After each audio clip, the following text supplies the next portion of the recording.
My sheep hear my voice. I know them and they follow me. No one will snatch them out of my hand.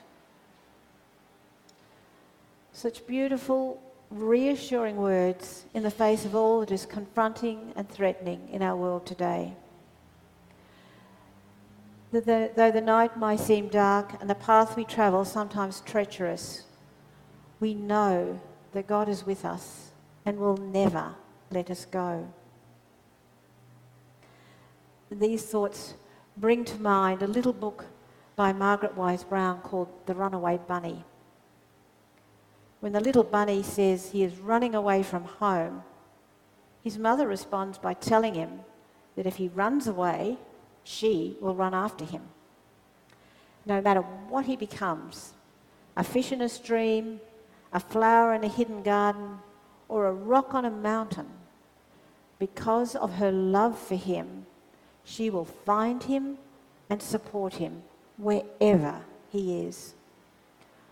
I will run after you, for I am your mummy. And when the little bunny finally realises he can never escape his mother's love, his mother simply says, "Have a carrot." This is the story of salvation. Enduring, all-encompassing, ever-restoring, and always sustaining. And this, along with this idea of being one, is one of the themes in our readings this morning.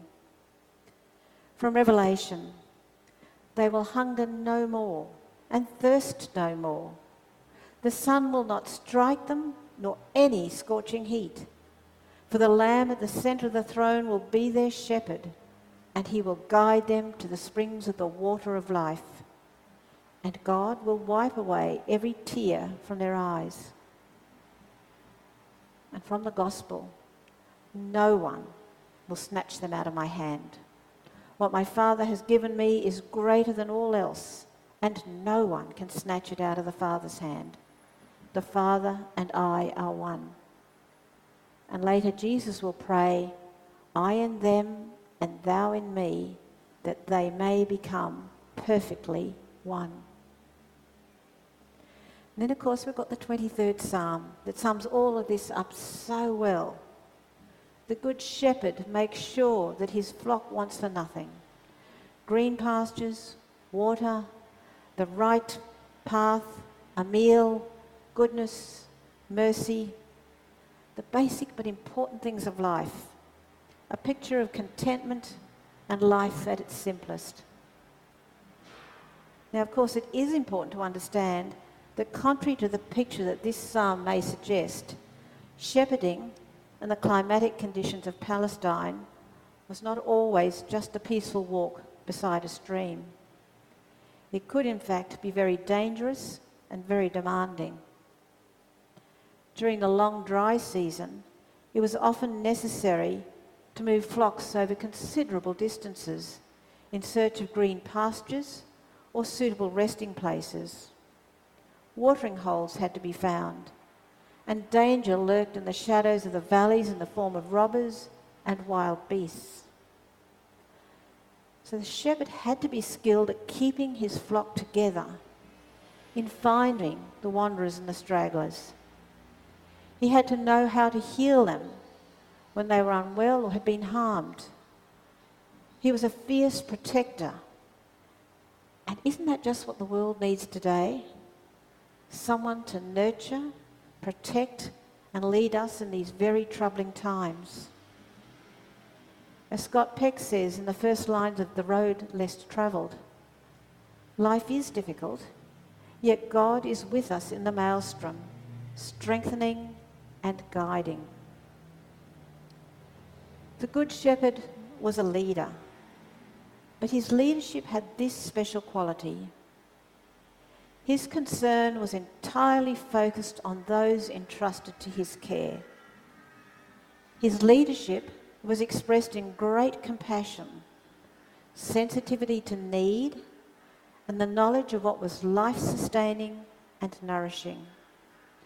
Certainly a great example for all would-be leaders to follow.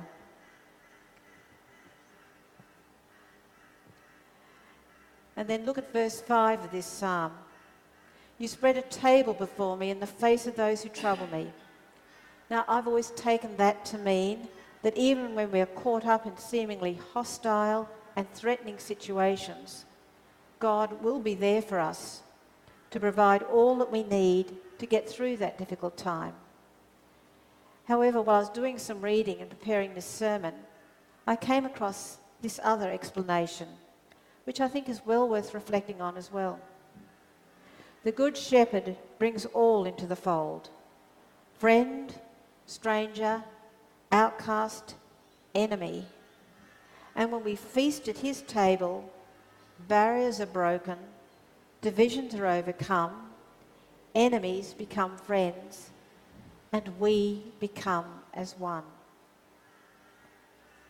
And that becoming as one is such an important thing. And this sense of oneness is described so beautifully in these words. A chaplain wrote, "One of the most beautiful experiences that I've had living and working in Canada was chatting with a lovely Muslim woman who described to me the beauty of her faith. It was simultaneously simple and yet so profound. Her confession of a God who was infinitely merciful and loving was a transformation for me. I won't soon forget my own experience as my blinders were taken away. I realised that she was no different from me. She had hopes and dreams and fears and longings, and at the core of our souls, we speak the same language.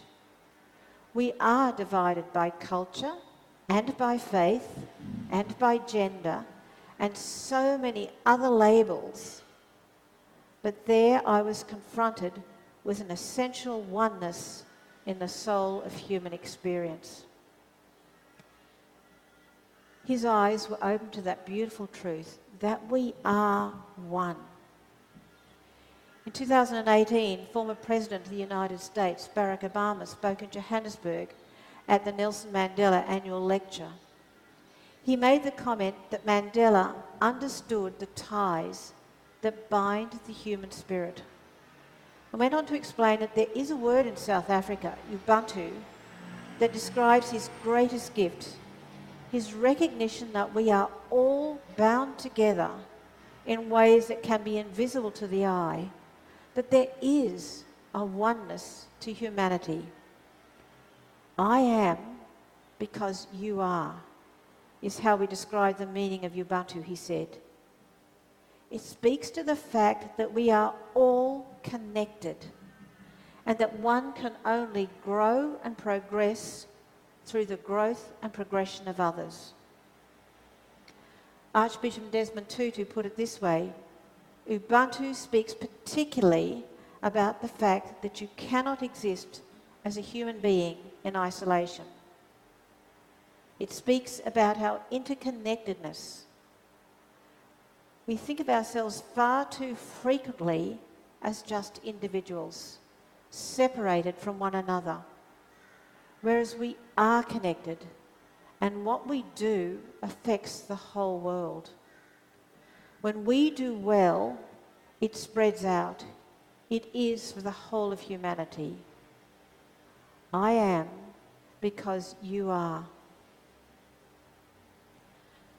For those brought up in cultures that are relatively individualistic, it is easy to imagine that we are born as individuals, unique and distinct, and that we gather together into societies to help meet our individual needs for company, for connection, for security, for material well-being.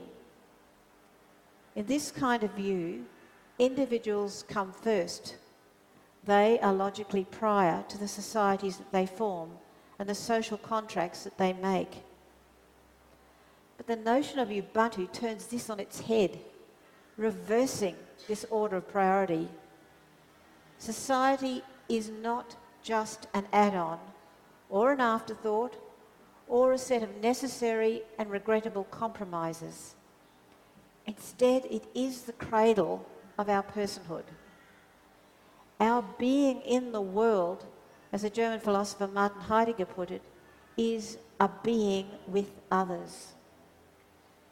If the people of our world could only see beyond the colour, race, gender, ethnicity, political party, or any of the other thousands of labels that we use each day to divide ourselves one from another, maybe then people everywhere could glimpse the oneness that we hear of in this morning's readings.